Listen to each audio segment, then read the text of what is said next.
Hi everyone, welcome back to Coffee Books and Rain, where I've got the last dregs of my coffee when I went to go get a refill. Realized I was down to my last couple ounces. So, I guess this will have to do. Uh, which is probably good because I have a couple things I need to do. I probably don't need to do it with chaotic amounts of energy. And yeah, my heart probably needs a break from an entire pot of coffee throughout the entire day. It's just the way I roll over here in Huntsville, Alabama. But this is my last episode I think I'm recording today, and then we are going to clean my apartment and try to get ready for the week ahead. Happily, it's just a 4-day week, so excited for that. Then we've got, what do we got going on this week? I don't even know, but I know D&D is next weekend, and we're going to do a Friendsgiving, which is always very exciting. It's going to be my first Friendsgiving here in Huntsville, and finally have some friends to have some Friendsgiving. Well, friends here in Huntsville, so that's always a fun thing. And everybody's bringing what sounds like super delicious food, so very excited. But we are going to dive into a book called How to Steal a Galaxy by Beth Revis. And I only just realized when I pulled this up on Goodreads that it is the second novella of a trilogy. That is Chaotic Orbits number 2.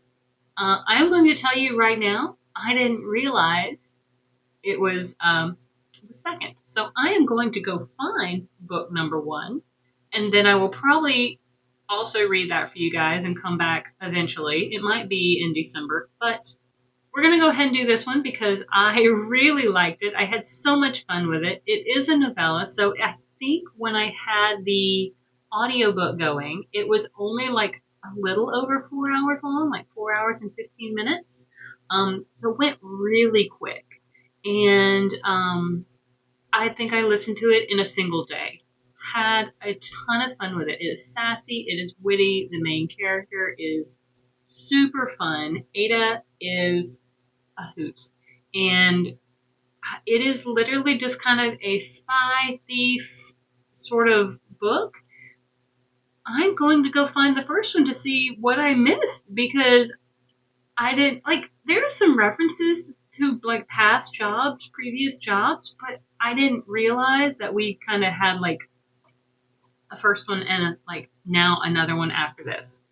I'm not mad about it. I'm actually pretty happy because that means there's just more adventure to have. So let's dive into the summary and then we'll go from there.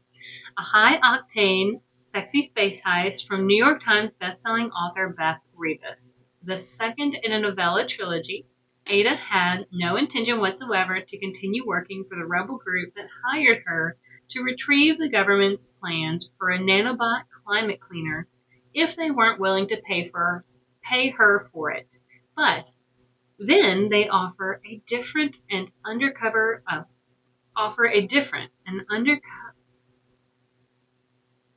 But yeah, so I'm feeling like that's a run-on sentence. But then they offer a different and undercover mission to a charity gala where Ryan will be in attendance. Ryan, meanwhile, has volunteered his services for the gala, believing that the rare items up for auction will attract Ada's eye, hoping to catch her in the act and pin her with a punishable crime. Ryan has no idea that Ada's real mission is to convince him to join the rebels. And the rebels have no idea that Ada's decided that kidnapping Ryan is the most efficient means to an end. How to Steal the Galaxy continues the sexy, rip-roaring good time that Beth Revis began in full speed to a crash landing with the return of Ada, Ryan, and all the tension, twists, and turns that made the first novella so much fun. So, definitely super, super fun. Sci-fi, novella, romance, audiobook. And I did get this as an audiobook. It does say you can probably find this in some sort of hardback cover or possibly paperback for about 200, and it's about 200 pages. I had the audiobook, like I said, it was about 4 hours long. So I don't know how it could be 200 pages because I feel like the last time I had an audiobook or a 200-page book, it was still somewhere close to like 8 hours. But I don't know. It is space, fantasy, and sci-fi romance. So it sounds like the first one is called, what was it? Full Speed to a Crash Landing. And then if we click on her name, Beth Revis, clicking on her name, so we can see if we can find out what the third one's going to be called. Nope, I don't see it. Just figured if we could give it a looky-loo. Nope. Full Speed to a Crash Landing is listed, but the third one is not available yet. That's okay. Now this one does release December 3rd, and so this review is gonna come out just a little bit early, but I'll still try to put it towards the end of November.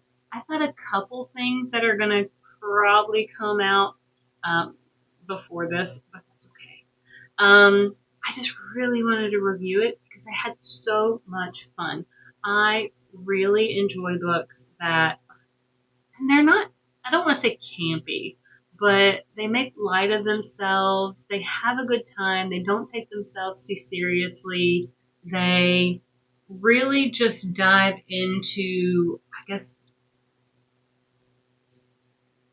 the spies, kind of the spy themed world, and all the fun things about that. And so Ada, she definitely knows she's not very good at she's not a good guy.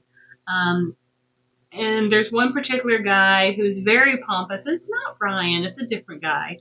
Um, he he's very arrogant, and he's like, yes, I'm going to buy this and I'm going to buy that, and she's all like, man, I really hate you. And he looks at her and he's like, oh yes, I think I'm going to buy that, and I'm going to, and she's like, I guess he doesn't even believe that anybody could hate him, because like his narcissism is so high, is literally so kind of like full of himself that he couldn't believe someone would say that in a serious manner. And yet she really does, like, she just hates him in such a visceral way. But it's like they're at a gala, and she has gotten this rebel group to get her into this gala, and the only reason she's at this gala is truly to try and convince Ryan to join the rebel group. Now that's her mission that has been more or less issued by this rebel group. It's like, convince Ryan to join us. Well, she, in her brain, is like, I'm just going to kidnap him. I'm just going to be like, throw him over her shoulder and take him with her. I mean, now he sounds really cute in my general perspective of the way this is playing out. Like, he sounds really, really cute. And I can only imagine that the tension is palpable between these two people.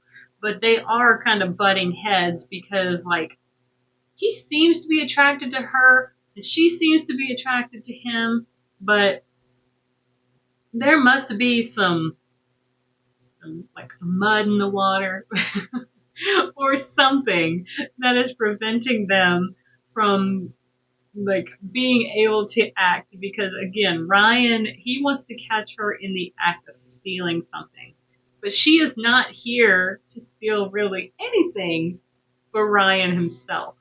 And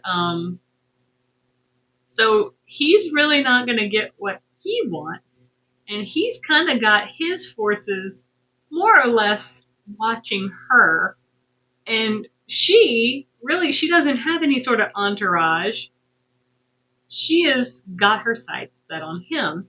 So it's just kind of this fun/funny dynamic until some things kind of go wrong at the gala. And that's when they kind of need to work together in some respects in order to make sure other people are safe. I do not want to give too many spoilers. Again, this is a novella, so some things really do happen very, very quickly.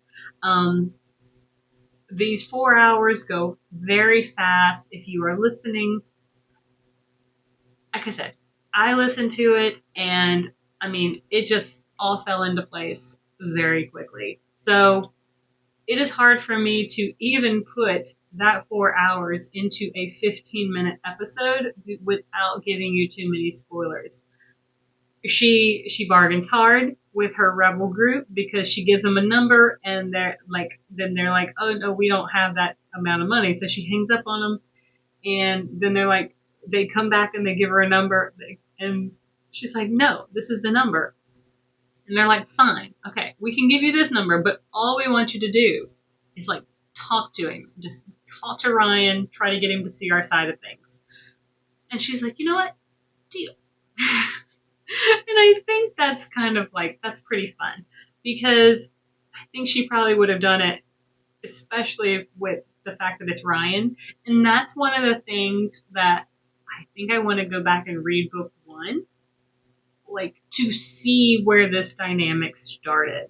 I do not know. And so I'm very curious to see kind of where this tension kind of came from. Man, I would really kind of like, I kind of want one of those kind of like relationships, kind of where it's kind of like a love-hate or like, I would love to like love/hate somebody. Like that just sounds so much fun. I know that sounds probably terrible and toxic, but like I've never had one of those before. And, but at this point, after reading several of these, like I would love like an enemies to like lovers sort of thing, or kind of one of those butting heads sort of situations. Like that just sounds so appealing to me at this particular point. But I don't know. What do y'all think? Like, is that a terrible trope to just like kind of like yes, I need one of these. Like I want to like make them so angry that he just like wants me. That just sounds great. But anyway, let me know what you guys think. Not about the relationship situation. That's just me just like thinking that this is a really fun situation. The book is really fun. I definitely give this 4.5 stars. 4.5 stars. NetGalley, gotta thank them because super fun read. My bad for apparently not realizing this was book 2. I saw the title of the book. I saw that it was like a fun, witty sort of sci-fi fantasy, and those are all right up my alleys. I'm sure by now, if y'all have kind of like followed this channel for any amount of time, y'all have kind of realized that I love, like, there's a lot of genres that I enjoy, but like sci-fi fantasy is really one, murder mysteries is one. I like fantasy in general. I like fairy tales. I like YA. So those are just some that I really fully enjoy. Not the biggest fan of romance, so to speak, unless there is a lot of sass and wit, and there has got to be some really, like, I don't even know. Like, I don't even always like enemies to lovers unless there is some definite, like, I'm just like thinking. Because I'm really on the fence usually about it, but I gotta be in the mood for it. But thank you so much for tuning in. I hope you'll like and subscribe. If you've made it this far at all, I hope you'll just leave a comment down below what you think. And I will see you guys on the next page, and I hope you have a great one. And yeah, have a great day.